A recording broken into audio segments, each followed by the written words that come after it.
నమస్తే, welcome to ఏఐటీవీ. ప్రస్తుతం మనతో మాట్లాడడానికి బీజేపీ ఎమ్మెల్యే ఏలేటి మహేశ్వర్ రెడ్డి గారు ఉన్నారు. ఒకసారి మాట్లాడదాం. సార్ నమస్తే. సార్ నమస్తే అండి. సార్, ఏదైతే చూసుకుంటే మీరు ఇందాక ప్రెస్ మీట్లో చెప్తున్నట్టు కాంగ్రెస్ పార్టీ 1,000 కోట్ల కుంభకోణం చేసింది ఆరోపిస్తున్నారు. సో ఏంటి నిజాలేంటి అసలు? నేను ఇప్పటివరకు చాలా స్పష్టంగా చెప్పాను.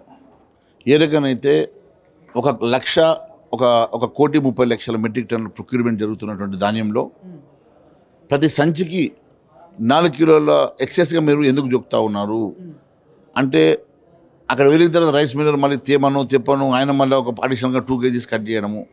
మరి ఈ రకంగా ఒక సంచి మీద మీరు కనీసం 4 పట్టినా కూడా క్వింటాల్కి 40 కిలోల బస్తా కాబట్టి క్వింటాల్కి 10 కిలోలు అంటే 10% ధాన్యం. సో ఇప్పుడు ఈరోజు మీరు 1,30,00,000 ప్రొక్యూర్మెంట్ అంటే 10% అంటే ఆ 13,000 మెట్రిక్ టన్నుల ధాన్యం ఎవరి ఖాతాలోకి పోతుంది, ఆ డబ్బు ఎవరి ఖాతాలోకి పోతుంది. దాని విలువ ఈరోజు 2,000 రూపాయలు పట్టినా కూడా 1,600 కోట్ల రూపాయలు. మరి 1,600 కోట్ల రూపాయలు ఎవరి జేబులోకి పోతున్నాయి? అధికారులకు ఎంత, మంత్రి గారికి ఎంత, మరి ఇది వారే చెప్పాలా.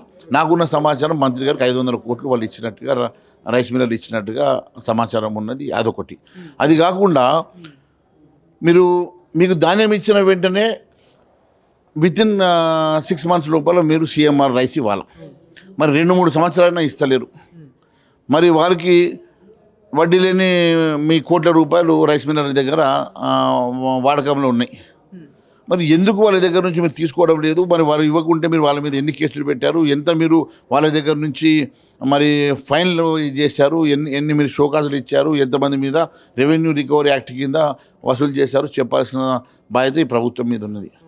మరి దాదాపుగా 25,000 కోట్ల రూపాయల ధాన్యం ఇంకా ఈ రైస్ మిల్లర్ల దగ్గర పడున్నదంటే ఈ ప్రభుత్వం దానికి కట్టేటువంటి వడ్డీ ఎంత నష్టం జరుగుతూ ఉన్నది, దాని డబ్బులంతా కూడా ఎవరి ఖాతాలకు పోతున్నాయి. దాని ఒకవేళ మీరు ఫైన్ వేసినా మరి ఆ ఫైన్కి మీరు రసీదులు ఇస్తున్నారా? ఈ రసీదులు ఇవ్వని డబ్బు ఎంత, మరి అవి ఎన్ని వందల కోట్ల రూపాయలు, మరి మంత్రి గారు లెక్కలు చెప్పాలి. సార్, ఇంకోటి చూసుకుంటే అయితే 500 బోనస్ విషయంలో చూసుకున్నా కూడా మేనిఫెస్టోలో వడ్లకి 500 బోనస్ ఇస్తాను, ఇప్పుడేమో సన్న వడ్లతో స్టార్ట్ చేస్తామని చెప్తున్నారు. ఇది బట్టి విక్రమార్క గారు. సో ఎట్లా చూస్తారు దీన్ని? బట్టి విక్రమార్క రైతు కాదు. బట్టి విక్రమార్క గారు ఏదో మభ్యపెట్టే ప్రయత్నం చేస్తూ ఉన్నాడు. బట్టి విక్రమార్క గారికి ముందు తెలవాలి, ఆ దొడ్డు భయము ఎందుకు పండుతాయి, ఈ ప్రాంతంలో ఉన్నటువంటి క్లైమేట్ ఏంది.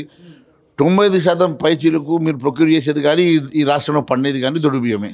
అలాంటి దొడ్డు బియ్యం ప్రొక్యూర్మెంటు మీద మీరు ఇవ్వట్లేదు బోనస్. సన్న వడ్లకు ఆల్రెడీ 3,000 మార్కెట్లో ఉన్నది. నువ్వు ఇచ్చే 2,000కు ఇచ్చే బోనస్ 2,500 ఎట్లా కొనరు, మళ్ళీ నీకు అమ్మరు. కాబట్టి నువ్వు మళ్ళీ 500 రూపాయలు ఎగేసినట్లే కదా. సార్, చివరిగా మొన్న సీఎం రేవంత్ రెడ్డి గారిని కలవడం జరిగింది. ఏంటి సార్ ముఖ్య ఉద్దేశం? ఇదే అంశం మీద తీసుకెళ్ళి వారికి రిప్రజెంటేషన్ ఇచ్చాం. దాని మీద నిన్న సంతోషం ఏమంటే డిస్కషన్ చేశారు క్యాబినెట్లో. కానీ క్యాబినెట్ అవుట్కమ్ ఏందనేది కూడా మాకు కావాలి. Thank you.